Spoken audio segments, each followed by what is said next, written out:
Welcome to the Love the Star podcast. I'm Bobby Bell, Dallas Cowboys insider for 105 through the Fan in Dallas, joined as always by former Super Bowl winning NFL scout Brian Broaddus. He is now the co-host of the G-Bag Nation, 2 to 7 p.m. Central, Monday through Friday on 105 through the Fan in Dallas.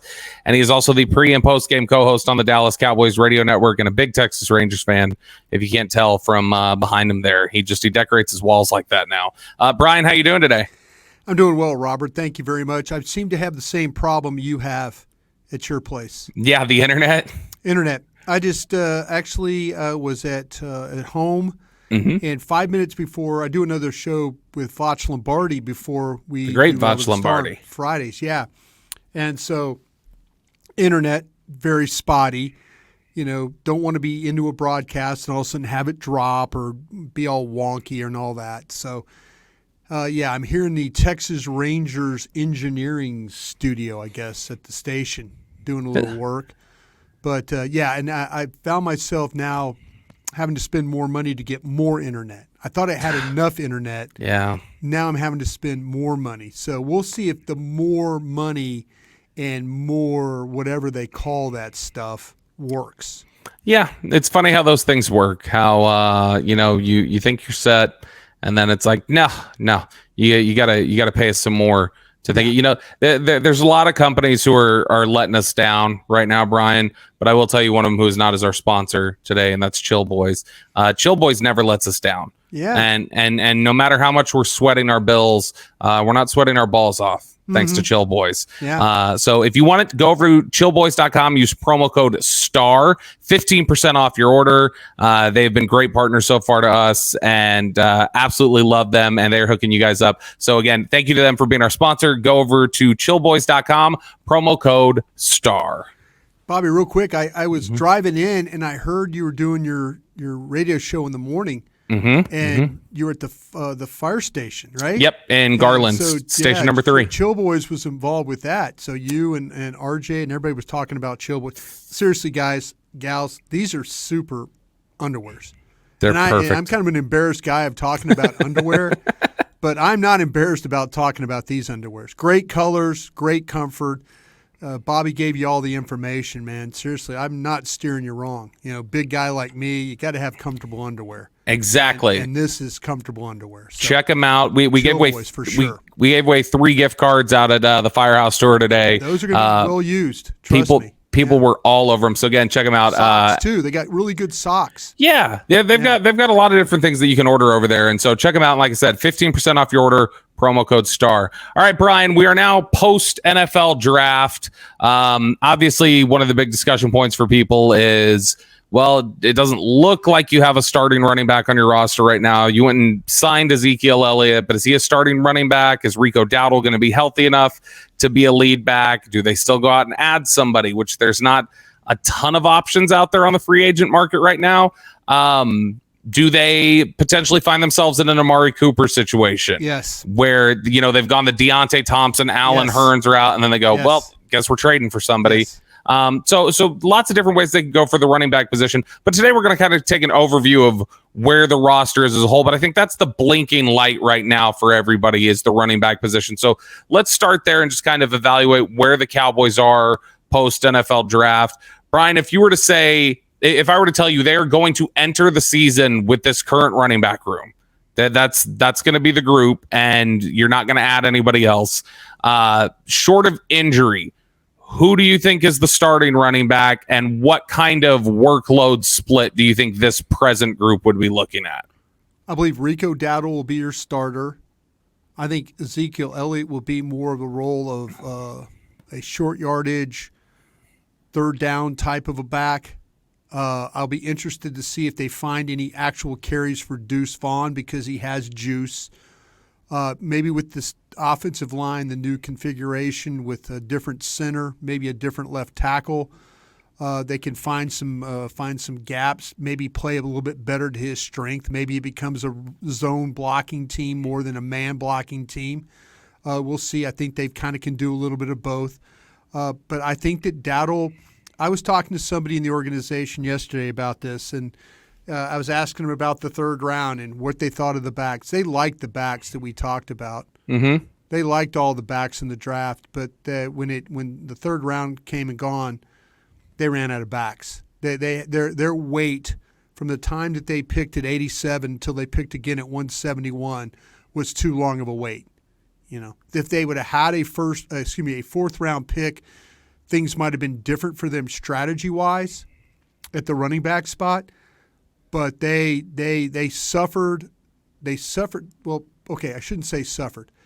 Not having a fourth round pick threw them kind of in a loop on the running back, but they able to recoup a pick 73 to get potentially their starting center. So you have to applaud them for all those kinds of moves.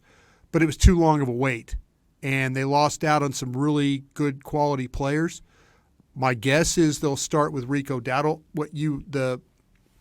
The point you made about the running back by committee or the wide receiver by committee, they realized that wasn't good enough. They've got compensatory fives. They've got own picks. I could see them overpaying one of those picks to go get a quality running back if, in fact, we get to Oxnard and it doesn't look like they're going anywhere with their running game. I know what their public line is. Do you think privately they would say, you know what? I wish we had a starting running back that we picked in the fourth round over Trey Lance? No. You think they prefer Lance? Yeah, I do. And I think that this is going to sound bad, and I don't mean this in any disrespect to Dak.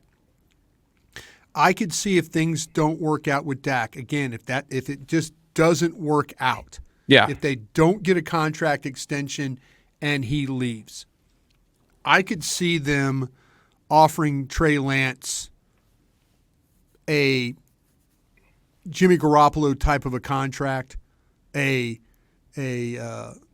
Jordan Love kind of a contract, where they bring him back and they're like, listen, for $18 million, $20 million, you're our quarterback. Yeah. And then ride it from there.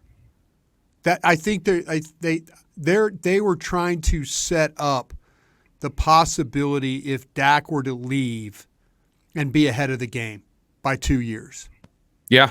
I think that's what they're so quality running back, sure, would have made a lot of sense.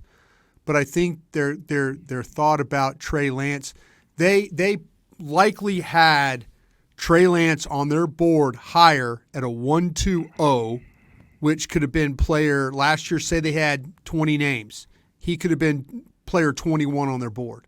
Yeah. I don't know if they have a running back in that range for them.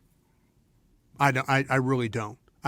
We talked about Brooks and Benson and guys like that.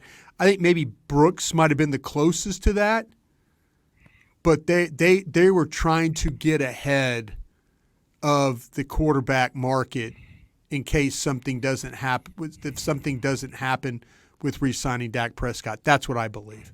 Yeah, it's interesting. I think when you look at the running back, I think they absolutely were interested in taking one, but they reached a point where, like you said, it didn't make sense for them anymore in terms of the value and who was sitting there on the board. Right.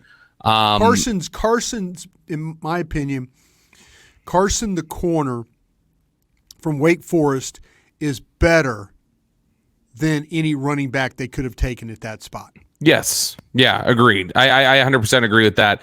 And when we look at, obviously, there's the argument to be made that, look, you need steady runners and you need strong blocking. You need strong run blocking. And they obviously threw 3 picks at the offensive line this year. When you look at the offensive line and where things sit right now with the different players that they have here, obviously they make the 3 draft picks. They've got the 4 returning players from last year that they had, or the 5 returning, really, when you include Hoffman and Bass.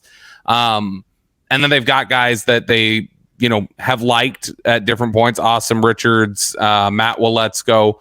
Brian, what would you guess if we were to walk out there week 1, and again, everybody's healthy, week 1, what do you think the starting offensive line looks like for week 1 for the Cowboys? I think the 2 rookies start. So Guyton at left tackle and Beebe at center? Yep. Now, they will start OTAs when we get to go watch, or they start training camp on July 26th when we get to watch, very well could be Brock Hoffman, and Adoga could be the starters. Coaches do that. It's weird. Yeah. They just it takes some time to realize that the better player needs to be playing. It's the weird thing that they do. I've been around a bunch of them. They're always going to play the veteran guy, the guy that's been in camp, whatever. But I think when the schedule comes out, whoever they play in week 1, if you ask me who is more ready to take that task on, I think I'm going to say BB. Even though he's playing a position, he's played center before, but there's going to be some learning curve for Guyton at left tackle. Sure. Yeah. I mean, that's something that you're going to have to, that they'll have to be prepared for. I wouldn't be surprised, even though they're keeping, it sounds like they're keeping Tyler Smith at left guard. I wouldn't be surprised if when we first get out there at training camp, we're seeing, he's taking some reps at both. He's doing left guard and left tackle, and they're showing us some different things where they're cross-training, and BB's taking snaps at center, and he's also the second team guard. And, he's over here. And, that's a big thing for Mike Solari, I feel like, is the cross-training aspect of it. They clearly wanted to throw as much capital as they could at offensive line this year. They feel like that's a position where they're kind of starved, not just here in Dallas, but I think across the league. But it does put them in somewhat of an interesting position where they may have to rely pretty heavily on some rookies, and some rookies who, like you mentioned in Guyton, may have a bit of a learning curve. I think Guyton's going to be a really good left tackle one day. It's just you got to have some room for him to get there first, because he's still a raw football player. Oh, you're absolutely right. I think there's some things scheme-wise, or how about not scheme-wise, maybe technique-wise, that he's going to have to work on. There's going to be some times where the hands and the feet, and that's something we saw with Tyler Smith. Hands outside the framework of the body lead to holds. Yep. When hands inside the framework, Tyler Smith is a very powerful guy and gets away with holding a lot. But when hands go outside, I think there's going to be some things that Guyton is going to have to work on when it comes to finishing blocks.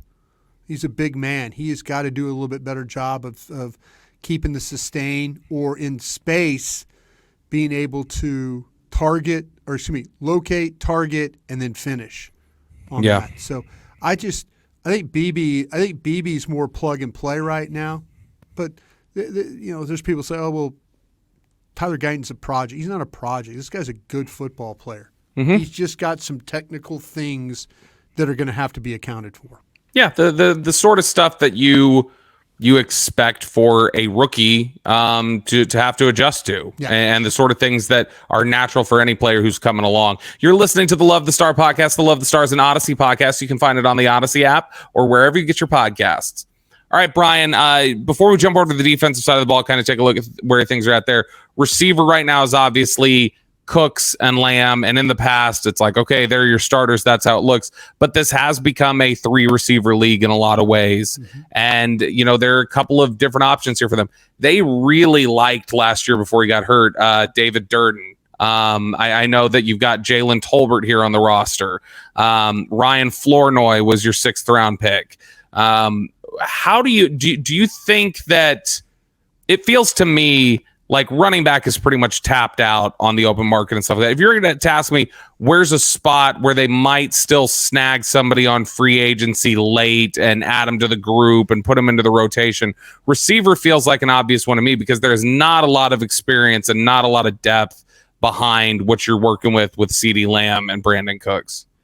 Yeah, the thing about it is they've got a lot of young guys. And they've got young guys that have to step up. I mean, Stephen Jones has even been talking about that they needed to find a way that some of these, and we mentioned Tolbert's a guy to me that, and I think you said it, Bobby, on one of our podcasts, that, is he a guy that they're kind of like, well, no, I'm sorry, it was Sam Williams. It was Sam Williams that you said could be on that last leg of his. I mean, honestly, it's not unusual to think with Tolbert either. Look, I think if Gallup were still on this team, and you have Flournoy, you got some other guys, like I do think that this could be a camp where you're heading into it going like, all right, Tolbert's on the bubble. Right now, I don't know how likely it is he's on the bubble just because of the lack of depth that you have there. But either way, like there's pressure on Jalen Tolbert to step up and perform. Well, I think too, though, Tolbert, they saw some things with Brooks last year too. Yeah, Jalen Brooks. Yeah, so they've got young guys, and the guy that could be what are they going to do with Turpin? They started incorporating Turpin more into some things. I couldn't imagine though where you have small Cooks, small Turpin. Yeah, it's tough. It's that part of it's tough, especially when I think your head coach is not a big fan of smaller receivers generally. What about you start talking about veteran guys? What about Martavius Bryant? Are we completely keeping him? I mean, he was on practice squad basically the whole year, right? Yeah, it's just such a hard projection, right? Like you're trying to figure out like it's been so long. What I mean, we've seen. Was it 2017 the last time he played football, or 2018? I mean, it's been. Fact that they keep bringing him back. They've been a long time. Oh, I know.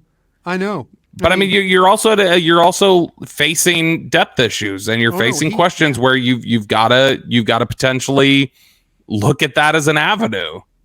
Yeah, the last time he was suspended with the Raiders, I mean, his suspension was lifted in December of 2018. Mm-hmm. And he was put on the Cowboys practice squad on 11/23. Yeah. So but they brought him back. It was one of those. They re-signed him. So obviously they feel like that maybe there might be something there with him. But he is the one veteran guy that we haven't even really talked about very much. Yeah, it's interesting. I'm taking a look at this right here, Brian. I believe it was Martavis Bryant. The last time he had played a down of NFL football was like 9 days after Amari Cooper debuted for the Cowboys. Yeah.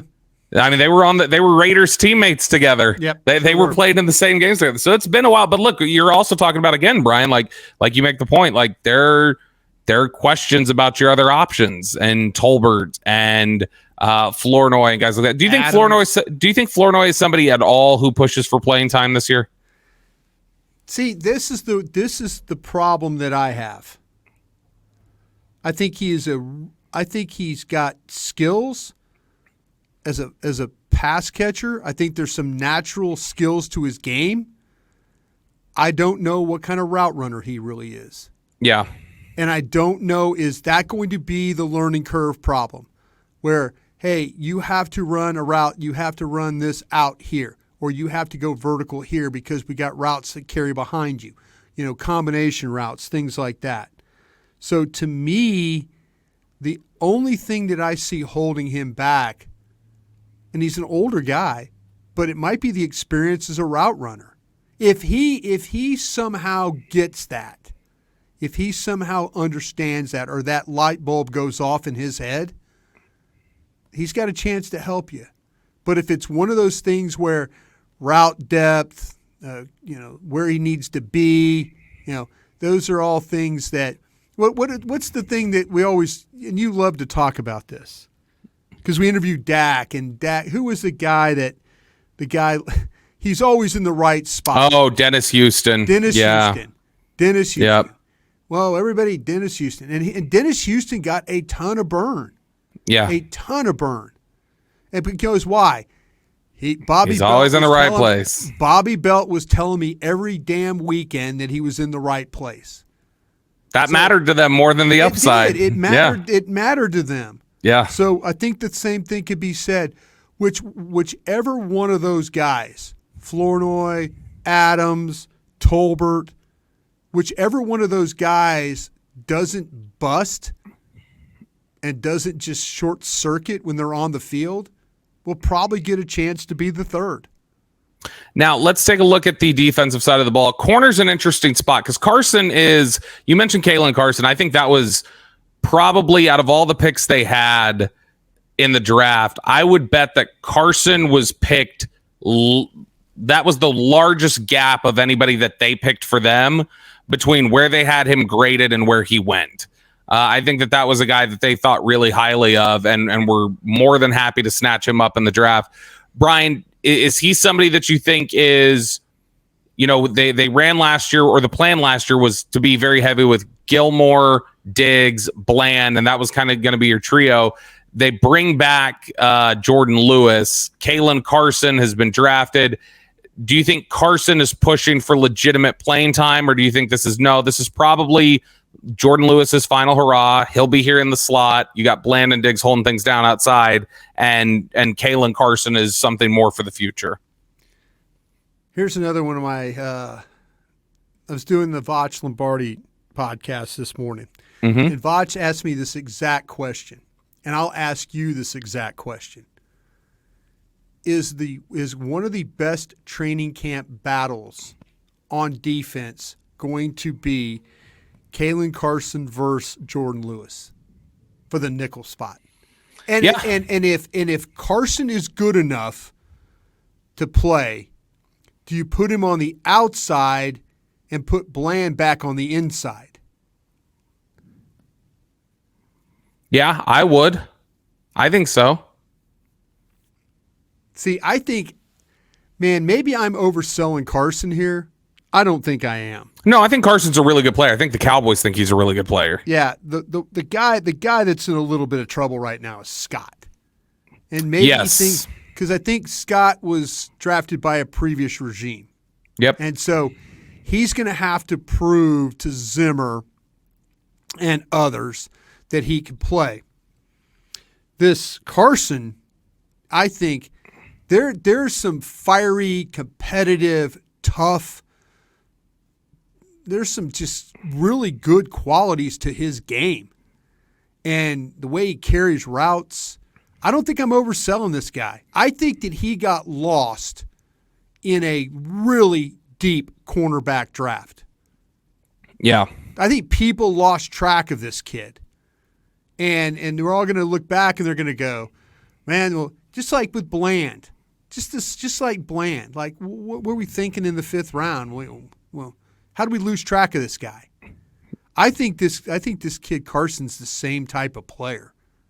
And so I'm looking forward to the training camp battle of, is he good enough to be the third corner on this team off the jump? And if he's good enough to be the third corner, is he good enough to be the third corner outside to make Bland play inside? Or is Carson good enough to play the slot? Because he's a field corner at Wake Forest. Those field corners play exactly what the word is, field. They play the whole field. So I look at that as a really good training camp battle if you want to kind of point that out. Yeah, no, I think that's one that definitely bears watching, where you might have like a legitimate competition there. I think at linebacker, like safety seems pretty set right now. Hooker and Wilson. I think what you're seeing at linebacker, assuming DeMarvion Overshown is healthy, I think they ideally would say, hey, our nickel linebacker set is Kendricks and Overshown. I think this is a Wanye Thomas sighting. Get ready. Wanye Thomas has a lot of flexibility. See, that's what I'm kind of thinking. If Bobby, you're teaching me. I mean, I worked with Mike Zimmer, so I know what Mike Zimmer is. But you keep telling me, give me interchangeable and give me smart and tough. Yeah, and those are traits that Wanye Thomas has. I don't see Wanye Thomas going quietly in the night here, because he's tough. If Wilson doesn't show some of the problems you had last year in the secondary were some busts. And I mean, busts in coverage or busts with who's supposed to be with who. Right. And, you could say Wilson had his moments of greatness, and he also had his moments of covering your eyes, So Wanye Thomas is not going to just go quietly in the night here. I think he's going to put pressure on both of these safeties that are currently starting. Wanye Thomas, I think, is definitely in the rotation as somebody who could be a name. The only thing I wonder there is the only reason why I would say maybe a little bit of deference is, although, you know what, if we're talking interchangeably, you could probably make an argument that Wanye Thomas might be a little more interchangeable than the idea of Wilson, because Wilson is somebody who's going to struggle trying to play any sort of version of a free. Yeah. And so, I mean, you could definitely have that sort of an argument there. Linebacker, I think they like Clark. They like Leafau. But I think ideally to them, they would say Overshown and Kendricks, we'd like it if they were the guys who seize those jobs. Yeah. And I mean, I don't think Kendricks has to seize a job. That's his job. And then the Overshown thing would be how healthy is he trying to bounce back? Defensive line is interesting, obviously. We know defensive tackle is just the only starters you have are Mozzie and Osa, and then behind that, you're going to have to figure out depth. But the edge rusher rotation with Micah potentially dropping back and playing some linebacker, are you going to see some sets where Micah is standing up and rushing, yes, and then you have DeMarcus Lawrence and someone else on the outside edge, whether that be Nealand or whoever else? Is the third edge rusher on this team right now Marshawn Nealand as a rookie who is still trying to come along as a pass rusher? Who do you have? Where did you talk about Sam Williams? No, but that's what I'm saying is that, like, can you trust you basically have to pick which one you want to trust. Tools coming along in Nealand, or busts and boneheaded plays and things that Mike Zimmer may not be very tolerant of with Sam Williams. Yeah, I think that probably I would say Nealand, if you're going to get the current version of Sam Williams, then Nealand's going to take that job. Yeah. But the problem is, Bobby, I guess it's not a problem. You've got him play the run and let Micah play the pass rush. Yeah. You know, that's how this is going to work. Do you get any more confidence out of Nealand here, knowing that, you know, a Mike Zimmer defensive staff oversaw the growth of Danielle Hunter? Not the same player, man. No, not the same player, but somebody who had untapped potential that they... Yeah, no, I mean, to me, Nealand is they compare him to Greg Ellis. Greg Ellis they're both stiff players, you know? But to me, the thing with Mike, I think he always gets the best out of his guys. It's Jeff, am I going to say Zagina? I know he's a player. Skinnia is the way I've always, yeah. A player, he was at Purdue. I remember him as an NFL player. I don't know him as a coach. I do know that I respected the Commanders' front four, you know, so I don't know. I was starting to learn about AD and what he could do, and I always trusted Dan Quinn to do the, you know. So I don't know how much you're going to get. I assume you're going to get some, you know, that maybe that's why Greg Ellis is here to help with the pass rush stuff. Yeah. You know, and we'll see. I know that Nealand can play the run. Can he develop as a pass rusher? Because if he could just play the run, then all of a sudden he's Golston us, right? Yeah, similar. And look, they had big expectations for Golston, and it wasn't something that worked out. But I will say, Brian, the idea that if Sam Williams continues to have some of those struggles, and then you think, you know, hey, I think Marshawn Nealand could steal that job, and essentially he plays the run, Micah plays the edge. Right. I think that's especially with Mike Zimmer's history of you're not going to make dumb mistakes here. Yeah. I think that's a good thought, and it's also, Brian, our Chill Boys ballsy take of the day. So that's what we're going to do. We're going to go with that one for the ballsy take of the day. You are listening to the Love of the Star podcast, the Love of the Stars and Audacy podcast. You can find it on the Audacy app or wherever you get your podcasts. All right, Brian, it is now time for our Dean Julia Love of the Star mailbag. This is where we bring in our dear, sweet listeners and get their thoughts, their opinions, their questions, everything else, and tackle some of those. First question here from Jay. How many running backs do you think they're keeping in the running back by committee rotation? If they go that direction with the current group, is that a two-man game? Is that three? Do they have just a variety of roles where you're talking about maybe up to four guys splitting the role? Or is this essentially Zeke, Dowdle, and maybe an occasional thing drawn up specifically for Deuce? What do you consider Hunter Lipke? Oh, man.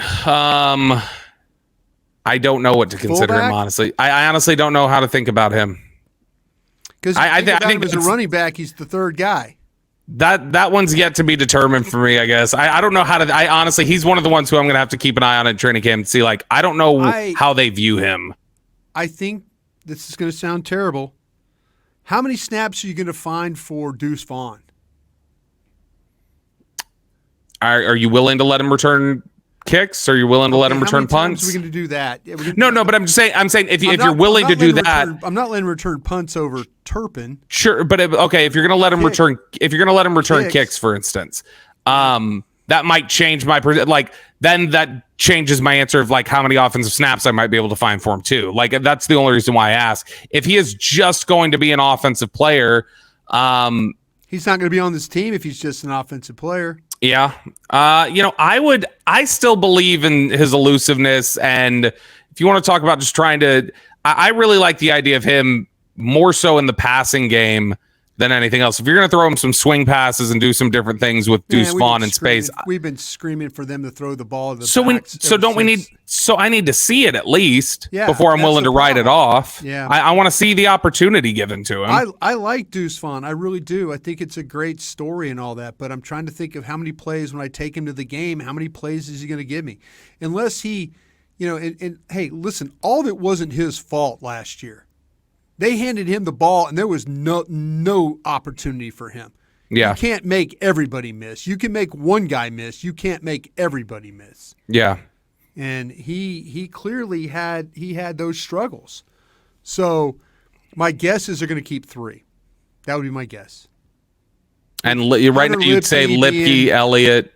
Yeah. I think it's Elliott, Dowdle, and then whoever you think the third guy is. If it's go get a guy, or it's they might get in a bind though, Bobby. Think about this. They got these tight ends now, with Ferguson and Schoonmaker and everybody wants to tell me about Span Ford, and his thing. The new undrafted free agent. Yeah, and then you've also got Stevens, right? How many tight ends are they going to carry? They've talked a lot about John Stevens. They keep bringing him up. Yeah. That's what I'm saying. You carry four tight ends. Do you get to carry Hunter Lipke? Do you get to carry an extra back? Do you get to carry an extra quarterback? Yeah. No, there's going to be a lot of, it's funny. There's some difficult roster decisions, and it's not always going to be because you have an abundance of riches. It's also because you're lacking depth in a lot of areas. And you're like, well, how many of these guys do I want to keep just because I need warm bodies and sacrifice guys I like at other positions? They're in a really odd transition year, it feels like, in terms of roster makeup in a lot of different ways. Next question here from Caleb. How many rookies do you expect to start? How many others potentially get rotational roles? And which ones are just practice squad development guys? Brian, I know you said the two offensive linemen you think start. Would you cap it at that, or do you think ultimately Carson wins out? I'm going to say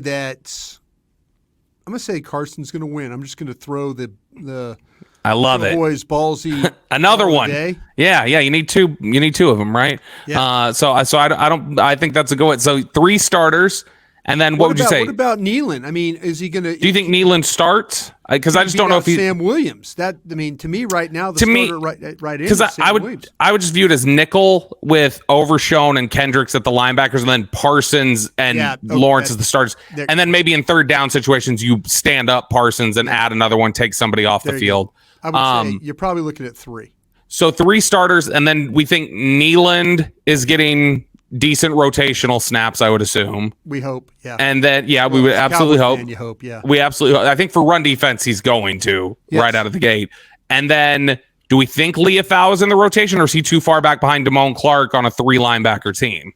I think he's probably even with Damone Clark right now, and it's going to be a matter of which one is better off in training camp. And then I mean, look, you look at the way everything is with defensive tackle. I mean, could your 7th rounder get rotational snaps in Justin Rogers from Auburn? I'll tell you what, Justin Rogers might be the sneaky pick that we don't talk a whole hell of a lot about, but when he gets an opportunity, he's making plays. I mean, honestly, if Lewis they might have helped themselves in this thing. They really if Lewis beats out Carson, I think there's a chance Justin Rogers plays more snaps rookie year than any day 3 pick. Yeah. If Lewis beats out Carson, I think Carson's a really good player, but if you've got 3 corners and they're the ones taking all the rotation, you just may not see a lot of Carson rookie year. But it's an interesting spot to look at. I will say that I think I would be surprised. We know how much they like their rookies. I would be surprised if anyone from this class is cut.